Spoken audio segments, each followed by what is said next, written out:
है वो हर साल की एक प्रक्रिया है कि जो बहुत ज़रूरी चीज़ है कि नहरों को मेंटेन करने के लिए जो अपने को पूरा जीवन देती है, पूरे साल भर किसानों को सिंचाई के लिए पानी और 2 करोड़ लोगों को पीने के लिए पानी 13 जिलों के अंदर, सिंचाई 6 जिलों के अंदर, तो उसको बंद करके 1 महीने रिपेयर करना बहुत ज़रूरी होता है।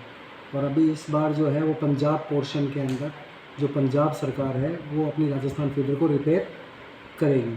उसके लिए नहरबंदी जो है वो कुल 45 दिन की प्रस्तावित है। तो उन 45 दिनों के अंदर क्या करते हैं कि 15 दिन तो जो होती है इसको पार्शियल क्लोज़र बोलते हैं। उसके अंदर राजस्थान फीडर के पैरेलल एक सरिन फीडर बना हुआ है, उससे पीने वाला पानी लगातार मिलता रहता है। ये मौसम इसलिए चूज़ किया जाता है कि यहाँ पे अब सिंचाई की कोई नीड नहीं रहती है।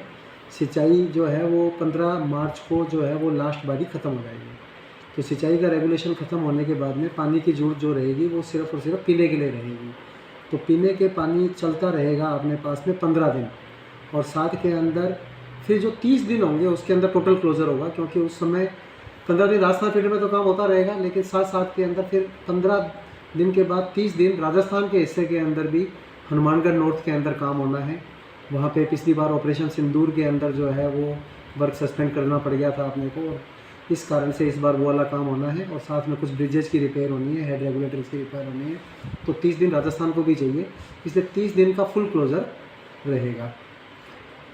अभी सर, कुछ पेयजल को लेकर क्या व्यवस्था है, क्या आनी चाहिए, उस हेतु पेयजल का पूर्ण भंडारण सुनिश्चित हो।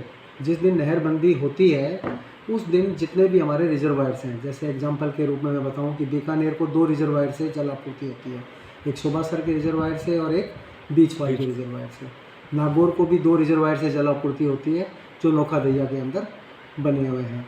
इसके अलावा चुरू के अंदर बलसीसर है, पांडुसर है, इन सब रिजर्वायर से जल आपूर्ति होती है। जोधपुर को जो है वो राजीव गांधी लिफ्ट से पानी जाता है, तखत सागर है, सूरपुरा है, कायलाना झील है, उनसे जल आपूर्ति होती है। मोहनगढ़, जैसलमेर, बाड़मेर के अंदर हमारी स्कीमें बनी हुई हैं 1458 आरडी के ऊपर, वहाँ मोहनगढ़ के अंदर रिजर्वायर बने हुए हैं, उससे जल आपूर्ति होती है। तो नहरबंदी जो है वो पीएचडी और हमारे लोगों का, दोनों विभागों का हमेशा ही परफेक्ट समन्वय रहा है।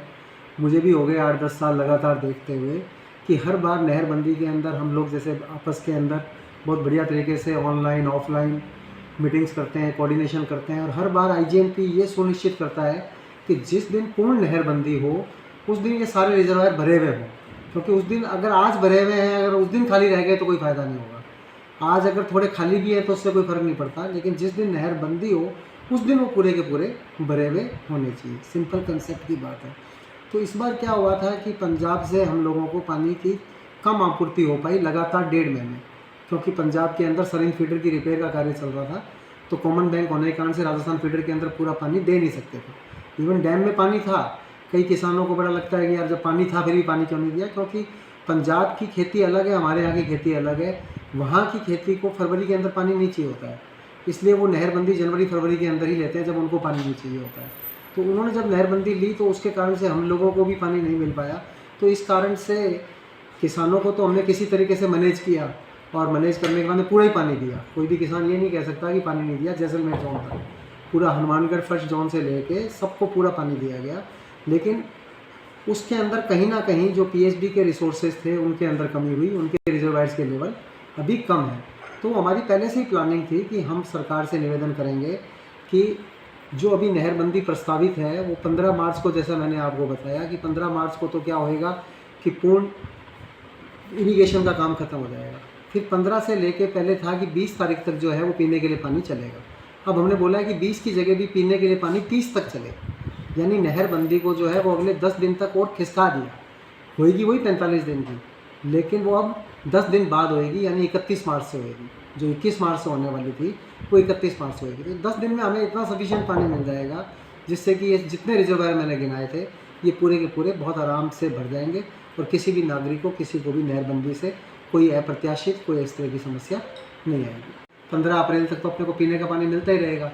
15 अप्रैल के बाद में जो है वो 15 अप्रैल से लेकर 14 मई तक नहरबंदी रहेगी। 15 को वापस से वहाँ से पानी छूटेगा। सिर्फ जो पूर्ण नहरबंदी रहेगी वो कब से रहेगी? 15 अप्रैल से लेके 14 मई। और थोड़ा थोड़ा सब जगह पे असर अलग जगह पे आएगा। 15 अप्रैल को पानी वहाँ से बंद हुआ तो यहाँ पे 17-18 तारीख तक असर आएगा।